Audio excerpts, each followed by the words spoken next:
Point one, Paul and the Reverend Mother Mohayim.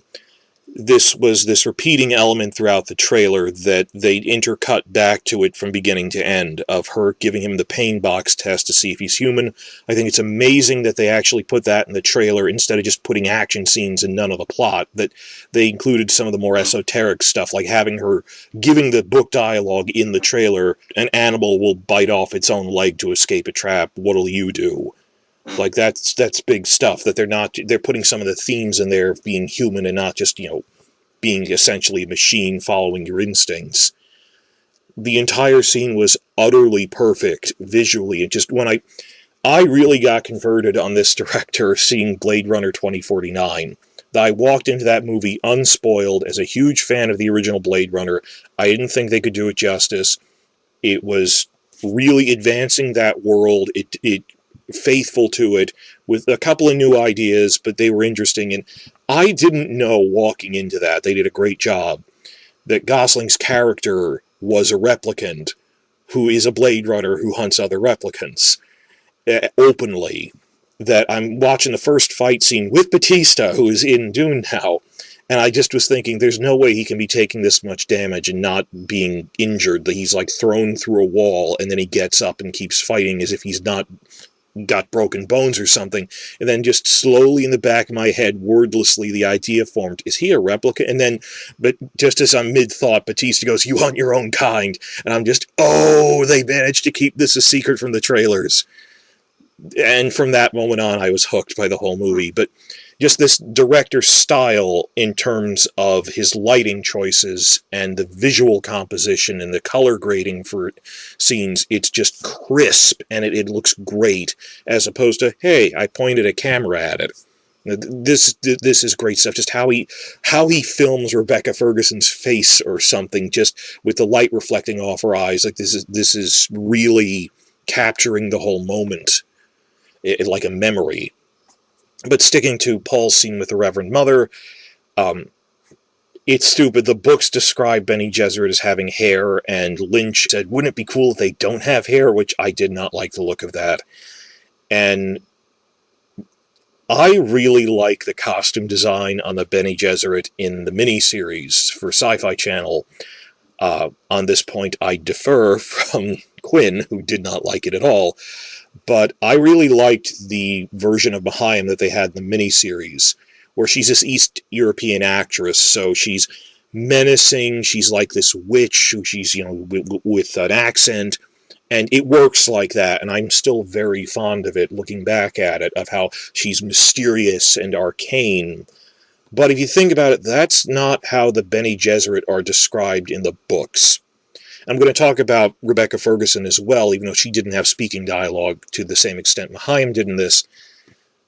The Bene Gesserit are practically transhumans. I mean, they're not transhuman. For the most part, they're humans who've been trained really, really well, like a monk who's been trained to the point that he can stop his own heartbeat just through meditation. That the bad analogy I've given for the Bene Gesserit is they're this monastic order, but think of them like Jedi who don't have that moral code, that they're amoral, not immoral, amoral, and their goal is shepherding humanity ruthlessly if they have to through politics and manipulation. But in terms of their physical control, and they're like, and I saw one description that they put out this movie saying that, oh, Lady Jessica's sort of like a warrior monk, and that's the best analogy you can come up with. I'd go with assassin more so than that, because with Bene Gesserit training, they can deliver a kick so focused and forcefully that it can kill a man in a single blow. Just a really focused, sharp kick to the rib cage that drives shattered bones into your liver. That actually happens at one point in the books. That in the first book, that it's actually Paul, but he's using the training his mother gave her. He kills a man by kicking him so precisely that drives into his liver like that. And it's just really fast. They describe their training, prana bindu training is what it's called, the weirding way. That I wonder how they're going to try and achieve this without looking cheap. The miniseries did it pretty much right, where they show, like it's like DC Comics The Flash. At times they can move like a blur.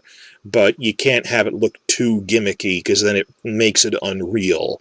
Like playing a video at 1.5 speed or 1.2 speed during a fight scene, so it looks just fast enough that this is inhuman but not cartoonish, that it looks like a robot is doing this in real life, doing something really fast. So you get that sense that like a Bene Gesserit could kill you unarmed just through martial arts, and they are dangerous and constantly assessing everything around them. That's the big thing, that whereas the miniseries kind of tried to treat them as this arcane, mysterious order of witches, which they are, it's that whole transhuman level of mental control, that warrior monk thing, that whereas the miniseries one was this accent, the movie one here is speaking with total vocal control. That's the words that were stuck in my mind after seeing the trailer for the first time when I thought of her: extreme vocal control, that everything she says is precise. That why would people who are so focused on this order of women we are mentally superior, we can hit someone with a single karate chop so accurately it snaps their spine, wouldn't they speak very precisely and formally because they've mastered language, as opposed to slurring it with an accent that doesn't make sense? That just in her speech, her word delivery is utterly precise and calm and in control, and in her demeanor, and Quinn talked about this a bit too, that just her demeanor is totally commanding. And the big thing with the Bene Gesserit is it's what TV Tropes calls a Sherlock scan. That way that when Sherlock Holmes walks into a room, he's analyzing everything, and within 3 seconds, he's finished 20 separate observations in his head and thought them through 3 to 5 steps ahead of, oh, there's mustard stains on that. Must have been a guy in here with a sandwich, but they don't sell mustard sandwiches here. There must have been a spy in this room. And then the first words out of his mouth are just, so an assassin came in here 10 minutes ago. And they're like, how did you know that? Because he's the minutiae of detail, little observations, then 5 steps ahead, responding. That way that when Paul is talking to her in the trailer, she has a pre-prepared response for everything. That she's anticipated what he'll say, that, well, my father rules a planet, he'll lose it. He's getting a richer one, he'll lose that too. Like, I can't deliver that well. The way it's like an actor reading off pre-written dialogue. That she has assessed the potential outcomes of a conversation, that when a Bene Gesserit talks to you, it's like it's like a chess game. And they are thinking 3 steps ahead. And of course, this is easy to do in a book, where a book is words. That it's not... Herbert didn't really describe action scenes too much, and a movie has to have that. They describe, like Duncan Idaho is this great warrior, and a movie will have to show that, and I don't consider that bread and circuses. You need to have cool action scenes. But describing it in a book works better to let your imagination run with it. That a lot of the book is verbal dueling between 2 expert politicians trying to glean facts from the other one. That is so fun when they do that, just the verbal sparring. And the Bene Gesserit are masters of that. I was to say, I want to talk about Rebecca Ferguson, just all the time, just looking at her. She doesn't even have dialogue. She's doing Sherlock scans that you can tell, whereas like Douglato might be lost in thought, thinking about the fate of his family and his men, or Gurney might be surveying the troops looking stern. She is constantly surveying everything, alert of her surroundings, and you can tell gears are turning in her head. Funny thing is, I've yelled about this in other videos, that I've tried to tell men that, guys, we only understand this on an academic level because, I just tend to blurt out my stream of consciousness. But women are afraid to say what they're really thinking in public. So they devote a lot of thought to what they're going to say and think on it before eventually diplomatically saying something very specific. I know this sounds crazy, but I've seen women do that. I've lived with women, as you may have guessed, and raised by she-wolves, as I was.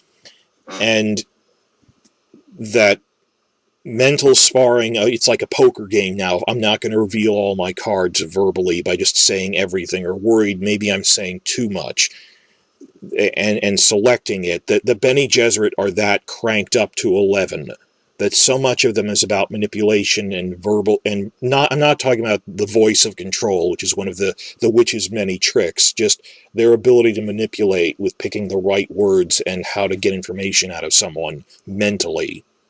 So I know this seems so obscure looking up. I've rewatched the trailer like a dozen times, and just this is the first time we're seeing them in motion. And just the way that Ferguson is playing Lady Jessica is spot on. Of just the mental control, that every physical gesture has purpose. She is alert. And the Reverend Mother, it's just she's even more so. This is someone in command. This is a scary, like when you're brought in front of the scary head teacher who is paying attention to every little detail. And it was amazing. I like her costume. I thought it was menacing that she wears a veil like that. All around perfect. But I mentioned the Paul and Reverend Mother scene first because that's what the theme of this trailer was. It was intercut from start to finish. I think we're going to end up calling this the Pain Box, or the Pain Box trial trailer. From what is, I hope this isn't the only trailer we get. We're probably going to get some other stuff. But looking over the whole trailer, what were the big wow moments for me, where even as a fan, just a fan of the books, hoping, are they going to get this right or not? And there were two big wow moments for me.